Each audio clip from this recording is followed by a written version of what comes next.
Hello, greetings. So I've done a live stream on Facebook and gotten really confused. The Shias about this legalized, this mutta thing, which I call legalized prostitution. Their reason is that Rasulullah wanted to curb fornication and adultery, without duty, without taking responsibility. Although it is for pleasure marriages, they're called mutta, pleasure marriages. You can check the Shia website on mutta. You will get this on mutta. So then I tried to show that, I tried to show through various Surah Nisa verses.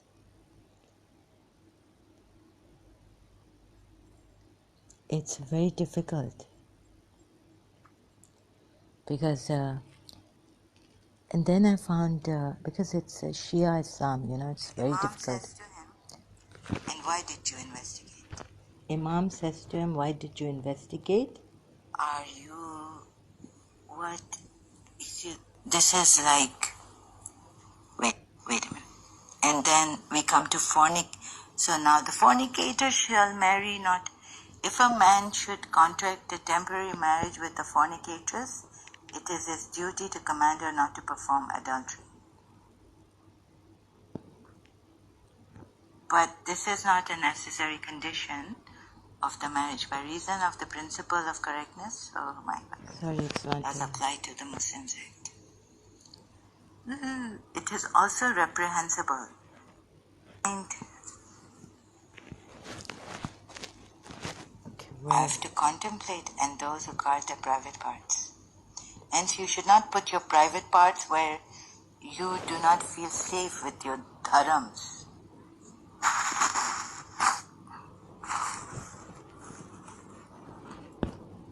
If someone makes an accusation against a woman, it is recommended that before concluding the contract of mutta with her, the man inquire from her about her situation, i.e. as to whether or not she has a husband and whether or not she is chaste. But asking is not a condition of the contract. According to the principles of jurisprudence, the principle of correctness, as applied to the acts, demands that one consider the act of a woman who has declared herself ready to enter into mutta as correct.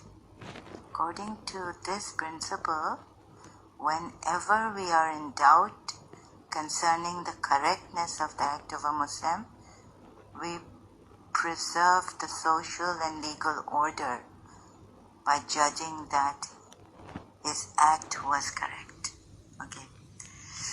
Legitimacy of their children. The application of laws of inheritance, etc. They all apply here, right? The legality of the couple's marriage. So, yes, don't fornicate, like commit yourself. For example, a man once said to Imam Jafar, I married a woman temporarily and then it came to my mind that she might already have a husband. I investigated the matter and found out that it was so. The Imam said, and why did you investigate? Oh my goodness. What? It is reprehensible for a man to conclude a marriage of mutta with a fornicatress. Wait a minute, why did you investigate? Maybe it came to his knowledge. Sorry, excuse me, am I reading this right? For example, a man once said to the Imam, what did he say? For example, a man once said to the Imam Jafar, Imam Jafar Sadiq, I married a woman temporarily.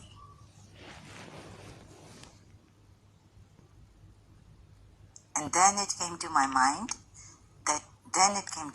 that she might already have a husband. Meaning this woman didn't tell this man that she had a husband. I investigated the matter and found out that it was so. It was so. The Imam says to him, and why did you investigate? Are you, what is you, this is like, wait a minute. And then we come to so now the fornicator shall marry not. Yeah, so this hadith of our Imam Jafar Sadiq, the sixth Imam, telling him, why did you fornicate? Oh, sorry. Why did you investigate? So my mind is kind of gone now. I can't even trust my Imam.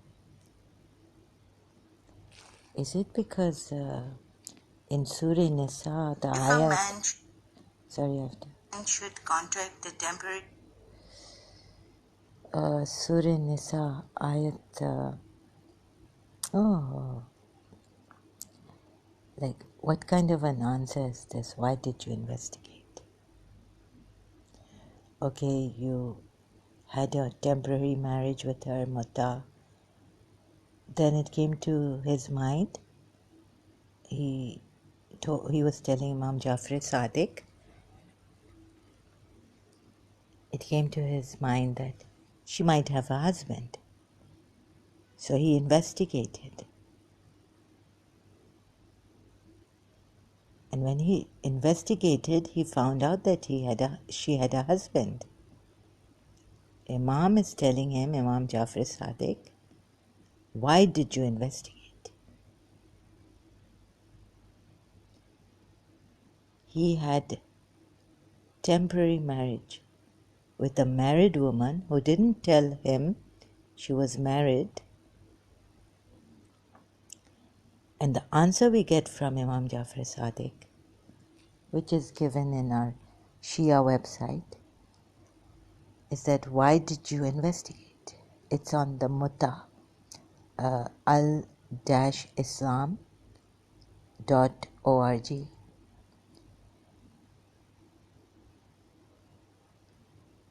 And so I got stuck in all this. And so here, like, a verse, I'm not getting a verse, so I'm trying to search for. Okay, so here I found it. Surah Nisa, verse 24. Also forbidden are married women, except female captives in your possession. This is Allah's commandment to you. Lawful to you are all beyond these, as long as you seek them with your wealth in a legal marriage, not in fornication. So no fornication, not lustfully, but for enjoyment. Because temporary marriages in Shia, they've defined what it is. It means enjoyment, but not out of lust. And you have to take responsibility. So another thing is that we are told, before I go on with this surah in this ayat, we are told, do you get it what I mean? We are told in Shia Islam that Rasulullah tried to curb this fornication, adultery. So he had to give permission for Mutta. So he closed all doors for this kind of, not committing oneself and just sleeping around without, being irresponsible. So there are very many conditions for temporary marriages. You can check on the Shia website about it. The thing is that for me, I would say that it is legalized prostitution from the back door and all this. prostitution. But the Shias again would argue and say that no, it is to curb. You don't know. It is to curb fornication and adultery. And so that's why, even though it is for pleasure, this temporary marriage for the man, and the woman is rented, but she gets that respect as a wife, and the child of the mutta gets also inheritance, and the father has to pay financially and for his upbringing.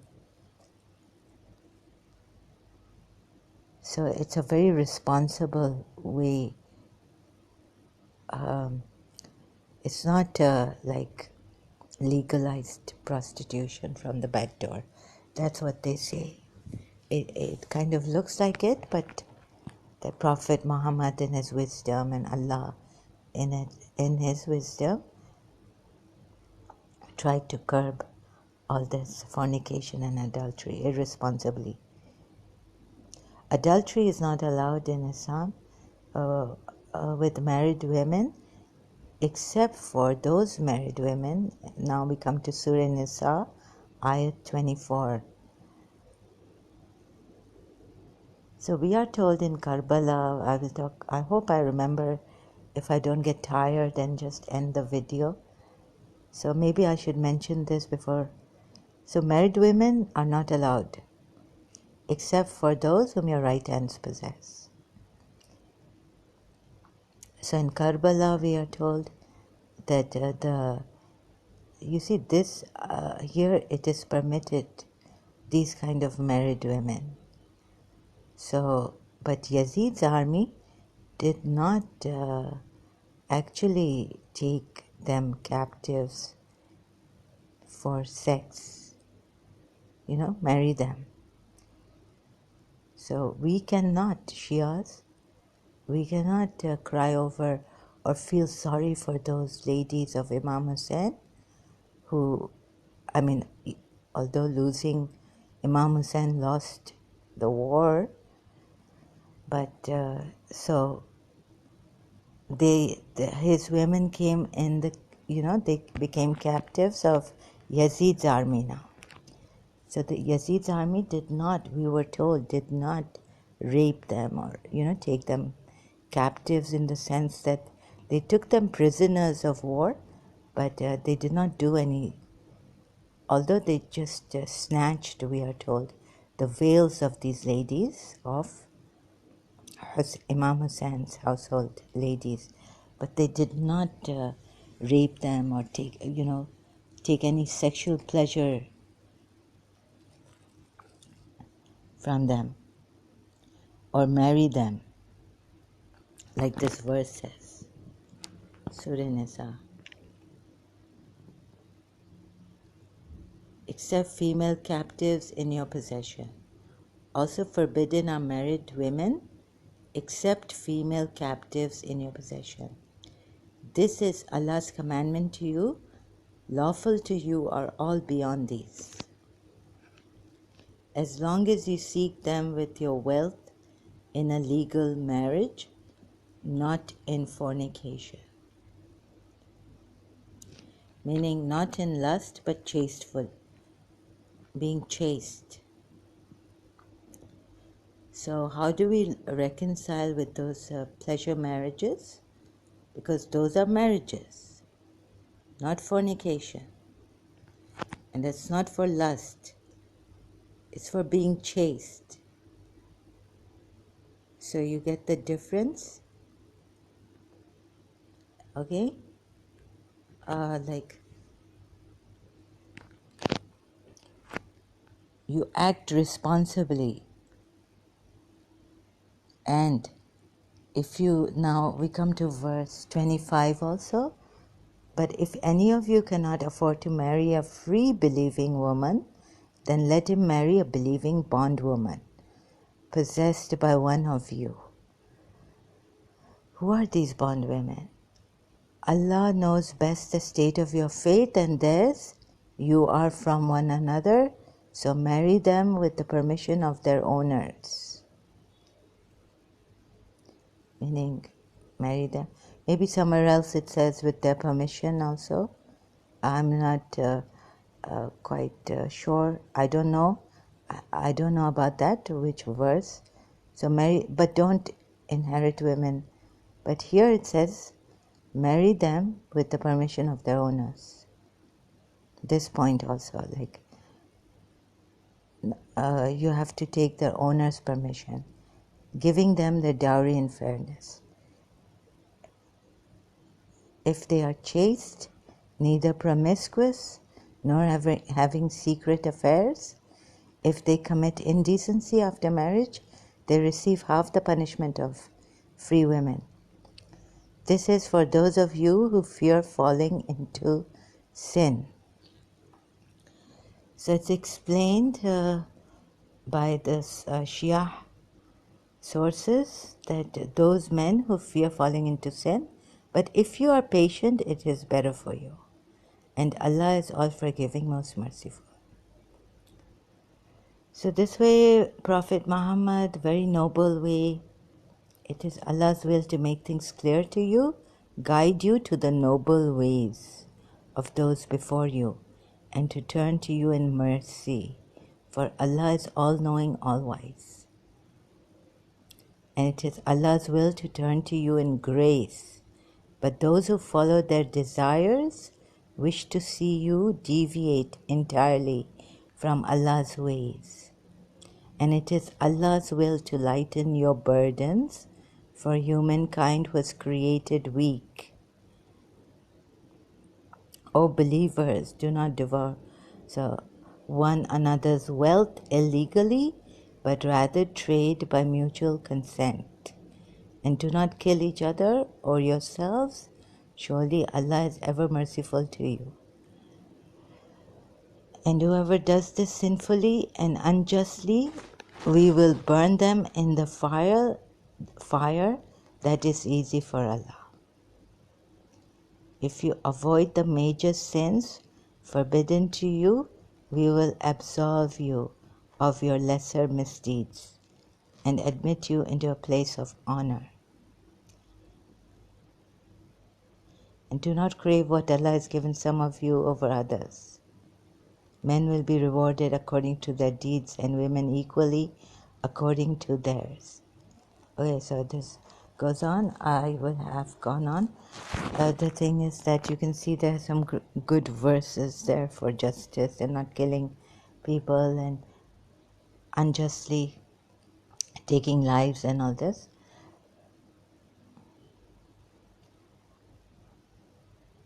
So Shias have a great reason. They say that this noble messenger tried to curb zina, fornication and adultery. But what I'm trying to point out here is, which is something, but if any of you cannot afford to marry a free believing woman, then let him marry a believing bondwoman, possessed by one of you. This is because this man or men who fear, although they should be patient, then that is also mentioned in the surah, a verse of Surah Nisa, verse 25. He should be patient. If he can't be patient, then he should marry. If he can't afford to marry a free believing woman, chaste also, marry those whom your right hands possess. Who are these right hands possess? Believing slave girls. So certainly Imams had slave girls too. In the Mutta thing I read. So like that, the Shias have stood their ground, Shia religious scholars, with some of these verses like, remain patient. This is for those of you who fear falling into sin. But if you are patient, it is better for you. Now, very difficult to show what I have seen here, and I'm quite confused that, see, it says also forbidden are married women except female captives in your possession. This means that those women, Rasulullah and his Sahabas could marry, whom in war, right, their husbands may be alive, taken captive. But Yazid did not do that. Yazid did not marry these married women. He told his army, like, perhaps not to. So, as a Shia account, we are told Bibi Zainab never just, snatched their veils, but never ever took them as, married them. Since, like, for example, if I may say, Bibi Zainab's husband was in Medina, Jafar Tayyar's son, son, or Jafar Tayyar's son, I think. What was his name? Anyways, so Bibi Zainab's husband was in, Zainab bin Ali's husband was in Medina. Bibi Zainab was with Imam Hussain in Karbala and thereafter taken captives. But no one married her. Didn't even marry the 4-year-old Sakina. But this law has come out by, in this, that you can marry. Now what if Rasulullah conquered in war and captives, made captives those men, disbelieving men, right? He, for those women, those disbelieving women, the husband's captive, they cannot see that Rasulullah is the true prophet. But you can marry them. Here it says you can marry them. And it's not ethical. Just not ethical. Rasulullah may think he is the true prophet, but those women in captives don't think. And then you're telling your Sahabas, just imagine, companions, you've killed taken their men captives, their husbands, and then you say that I want to marry this person, this lady. You can marry them even if their husbands are alive. This means their husbands are taken captives in a war. So actually, the Quran allows it. Rasulullah, Allah allowed it. So in Karbala, when we think it is not because here, can we say it is unfair that Yazid's army would marry these captives of Rasulullah's household when, let's say, their husbands are alive.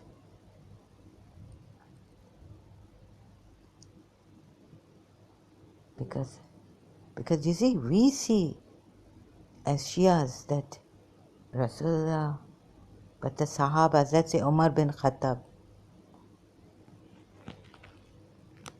Now we as Shias also don't see Umar bin Khattab as a true Sahaba, but as a hypocrite.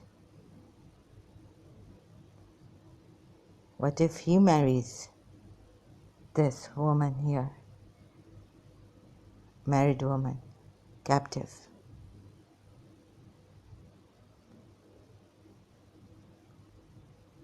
I mean, only Imam Ali was not there. There were other Sahabas who were hypocrites, according to what Shias have found out from research and all this. So this is really difficult to explain to the Shias and very difficult to show even myself now. Although Shias will win over the Mutta case, that society will be, into all this fornication, and because men will be men, they need this is their need, like it is said in the Mutta website, Shia website, sorry, about Mutta Shia website, Shia Islam.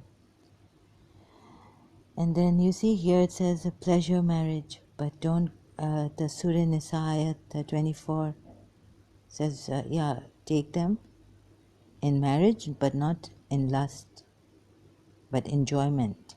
So there's a difference again in enjoyment and lust. Like just after lust is like you are really irresponsible and you just go for that thing, your need, and once your need is over, you leave the woman.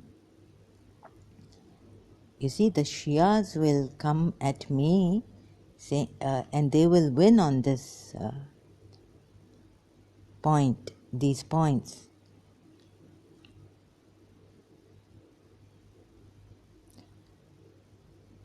Mutta is considered a kind of rented woman. Doesn't matter. The thing is that it's very, very difficult. With the slave girls also, you have to ask the permission of your wife. And then the Shias will, all these I've considered Shia reasoning.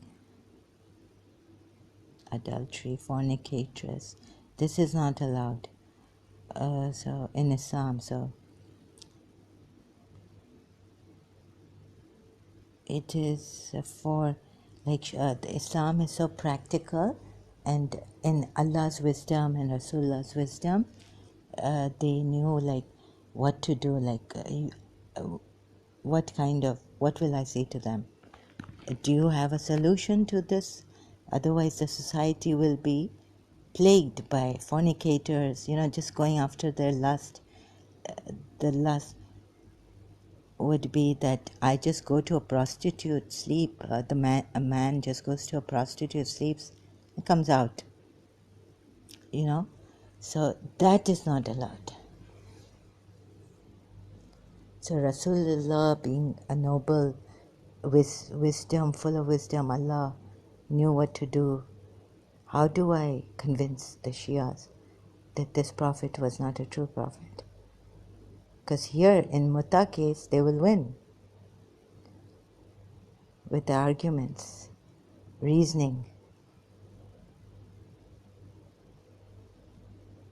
However, there's one thing here which really shook me, and I was like, if an imam gives me, my imam gives me this answer, although we're told we cannot, this is really weird. I'll just, like I showed you, right? A complication would arise in the above situation if after the woman has been forbidden to the man, she gives him permission to engage in further acts of sexual intercourse. Is the man allowed to have intercourse or not? Here there are two opinions. According to the first, there is a definite obstacle to sexual relations, for the contract does not allow any further sexual acts. So the permission of the woman is immaterial, since it is not sufficient to override the stipulations of the contract and legitimize relations. According to the second opinion, intercourse is permitted, since in Mutta, in contrast to permanent marriage, a woman does not have the right to initiate a sexual act.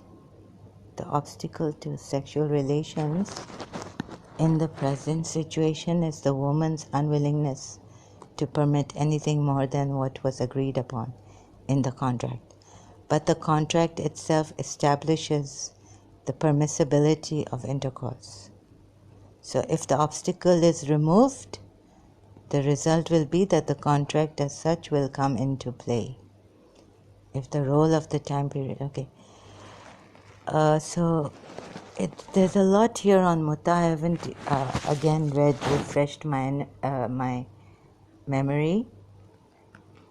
The dower, cash or kind.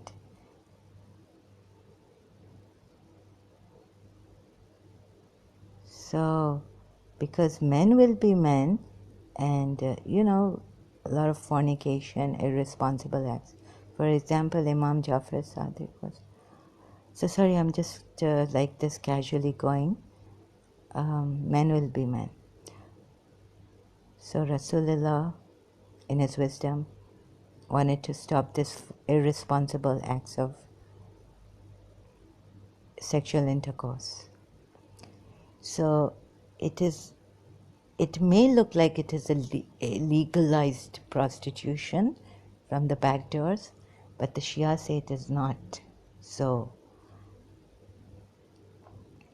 for example, I was asked if it is permissible to hold back part of the dower if the woman fails to put herself at her husband's disposal.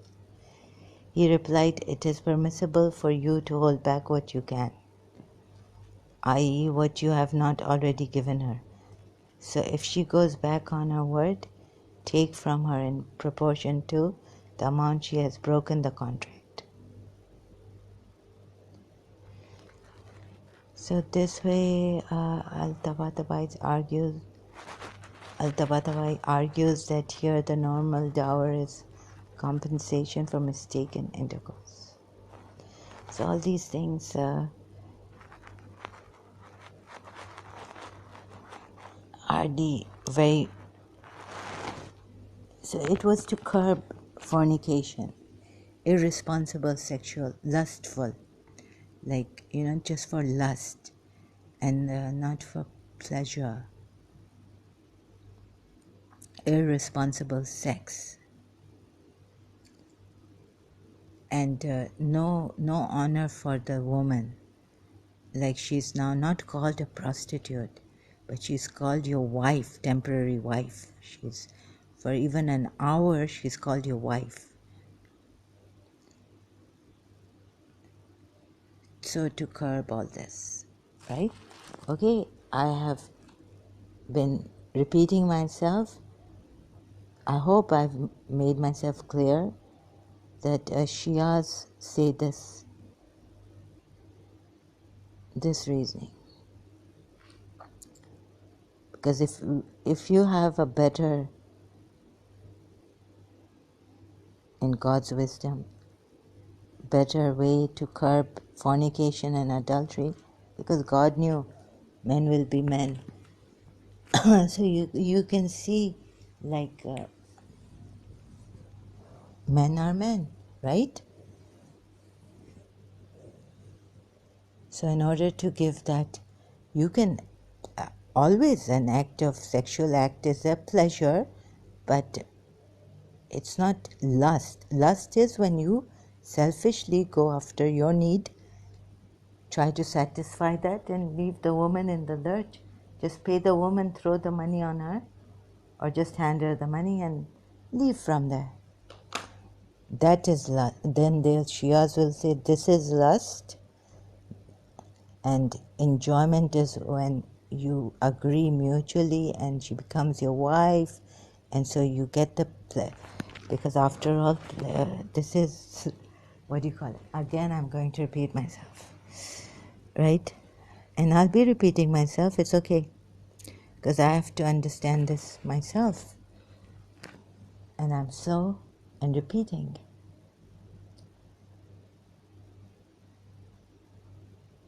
So this is something great Prophet Muhammad did, bringing out mutta, because men will be men, and they will go after their lusts and use women as for sex, which is like prostitution. And so I have very like what in your wisdom, like Islam is practical and God knows about men. So this is to curb all this fornication and adultery, just for your own lust. So it's not really legalized prostitution from the back door. That's what the Shias would say. And if we have any solution, because so men will after all seek out prostitutes, which they do. We can see this even now.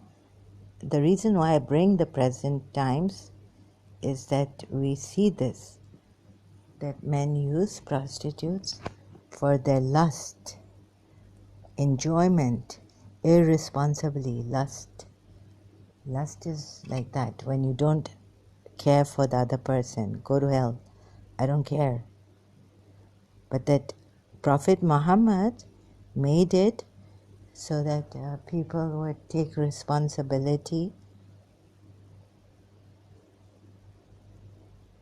So when it says there, pleasure marriages, it of course, because that is pleasure giving, but it says pleasure marriages, where men, even though they're married, we can see sometimes they go and they commit adultery.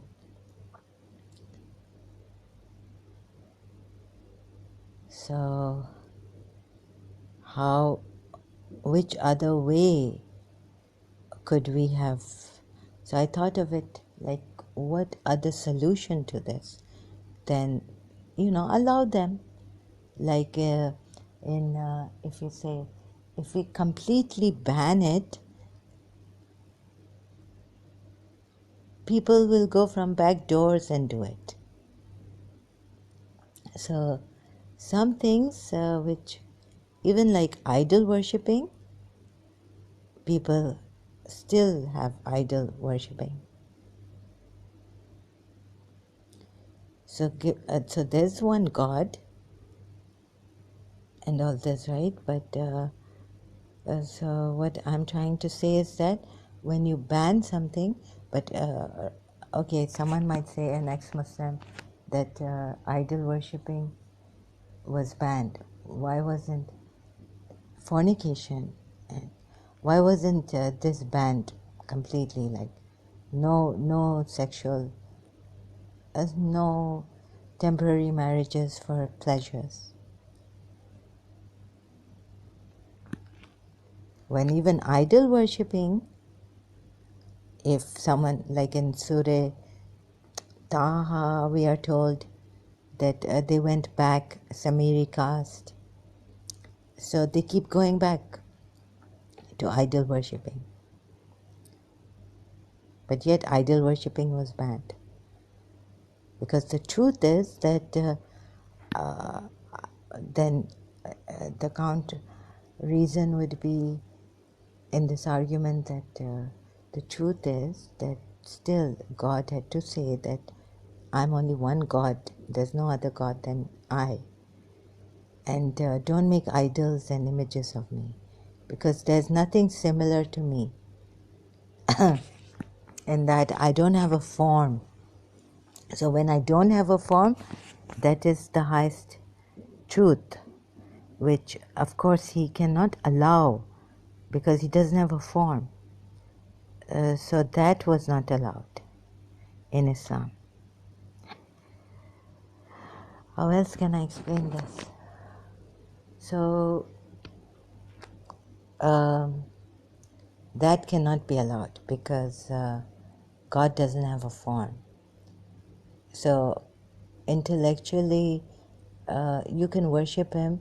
He has given you a house of Allah, and certain methods he has shown. He's sent authority.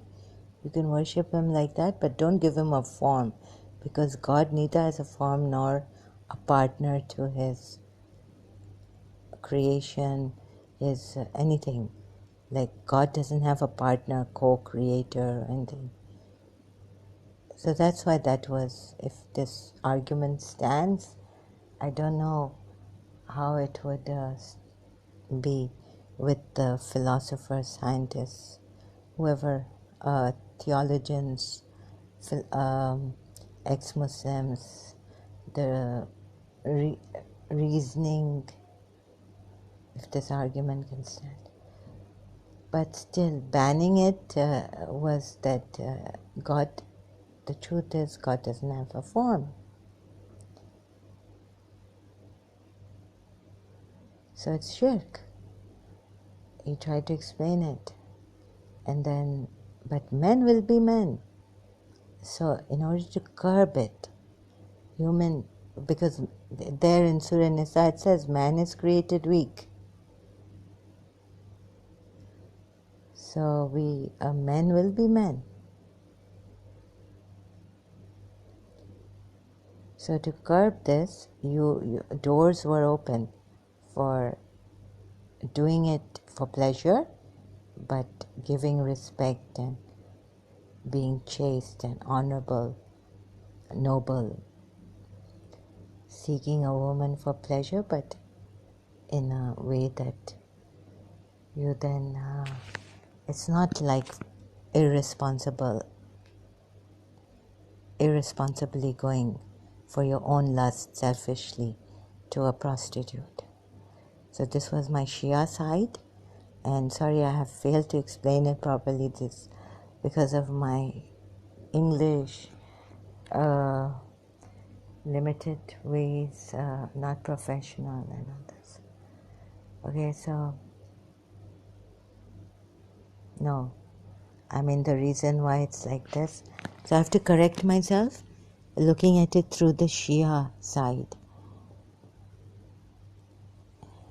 Then we come to Imam Sajjad,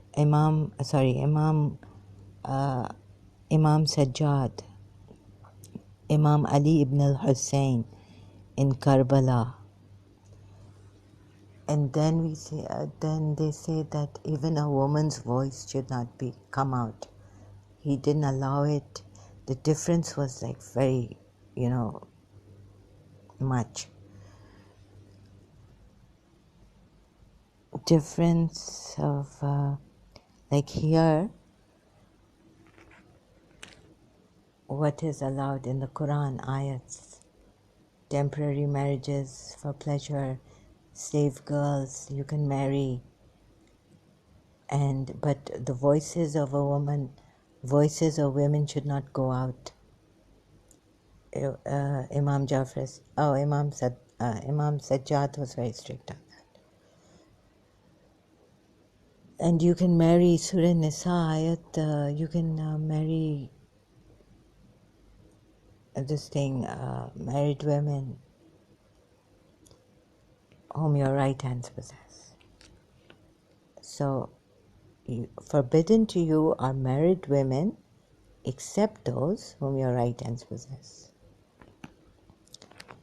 This means that in war, we may not understand, but the wisdom of God and He being the true prophet, if He's taken captive those men disbelieving who are mischief makers on earth and killers and all this, cruel people, tyrants, if those men are taken captive, they have not yet been killed, you can take their wives and marry them if you've conquered the others, the disbelieving, this thing in war, what do you call it, the disbelieving party. So you can marry these women, their wives, and the Sahabas can also take those women and marry them, even though their husbands are alive in captivity. But they should have some time, like, maybe they don't believe in Rasulullah. So, yes, they don't believe in Prophet Muhammad being the true prophet. But Quran says you can take them and marry them. Take them as wives. And the consent would be, what if, so no, you have to have their consent. Provided, let me see Surah Nisa. So then the Imams will explain to us. Anyways, I really don't get this. But women usually would, have this emotional side.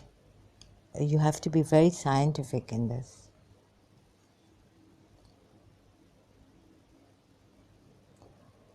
So going back. Hello, yeah, so here, below, 24, is this, Surah Nisa, Ayat 24, it says, not in fornication, give those who have consummated marriage with their due dowries. It is permissible to be mutually gracious regarding the set dowry. But here I read in the other one, translation, Sahih International, it says, and there is no blame upon you for what you mutually agree to beyond the obligation. Indeed, Allah is knowing and wise. So the dowries, it is about dowry. So you give them the bridal due as an obligation, and sorry, I just jumped. And there's no sin on you concerning what you mutually agree upon of it from beyond the obligation. Indeed, Allah. So you have to find out what it means. Oh, sorry, excuse. So you have to find out what it means. Mutually agree. So a woman like me would not agree to be taken captive and gotten married to by the other party in war. And so I don't understand. It will perhaps take time for me to understand this. How can there be an agreement when you've just killed her husband or you've taken her husband captive? And you then say, I will give you dowry, you come and I will take you in marriage. So I don't know what the Shias have to say about this in war. So I'm going to search for it because I found it very difficult to go back to these ayats, but I had to share because I thought I know this religion is a false religion. And it is very difficult to prove it to the Shias. But if I take Surah Tahrim, it would be easier. And if I take this other verses, Surah Nur or Surah Azab verses, unintentional mistake, Surah Azab would be a very good one to get the Shias on. Because the Shia say that Prophet Muhammad and Surah Tahrim, yes. Because the Shia say that Prophet Muhammad never made a mistake. But he made the Quran says, Ayat says in Surah Azab, he made an unintentional mistake. And then they say it is not a sin. But that is not the point. The point is that Prophet Muhammad made an unintentional mistake in Surah Azab. If you say Prophet Muhammad doesn't make a mistake, then you are wrong, because in the Quran it says he made an unintentional mistake. Don't jump to sin. Whether it is a sin or not, he made an unintentional mistake. The point is this. He made a mistake. Point is this. So here, the Shias have lost. Because Prophet Muhammad, don't look at it, I'm not saying he sinned, neither does the Quran say he sins, but that he made an unintentional mistake. Here the Shias have failed, will fail to, what will they say? They can't say he didn't make a mistake. Or he didn't, they can't say he didn't make a mistake, he's infallible. They can say he's infallible and this mistake he made is not a sin. But they cannot say he didn't make a mistake, because he did make a mistake. The mistake was made. Unintentional or intentional, but this one was unintentional. Mistake was made in Surah Azab, we are told. Shias will be unable to defend this noble prophet. And the infallibility would be kind of coming down now a little, a few measures down, because he made a mistake.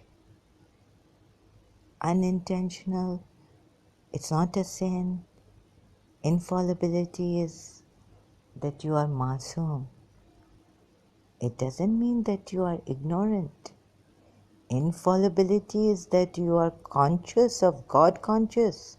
You have the wisdom of God.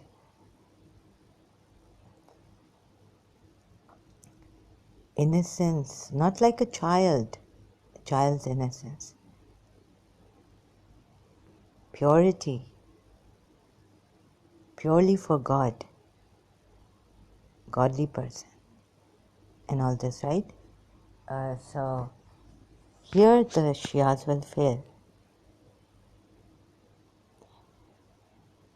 And I'm trying to think which other way they could come and explain this ayat, that he made an unintentional mistake, unintentional, by adopting Zaid as his son, and then so he made an unintentional mistake, for which God said, that's okay, you made an unintentional mistake by practicing this pagan religion, custom or tradition of adopting sons and taking them as your real sons when they're not your real sons. Okay, so here anyways, the solution to fornication and adultery and all this, there I would fail, because I have to correct myself. Shias have this explanation that I've given earlier in this video. Let's see what happens next. Okay, let's see what I can then muster up and my courage, my energy to speak. So forgive me, overlook please my ridiculous, my English and all this bad English and expressing myself. Thank you so much.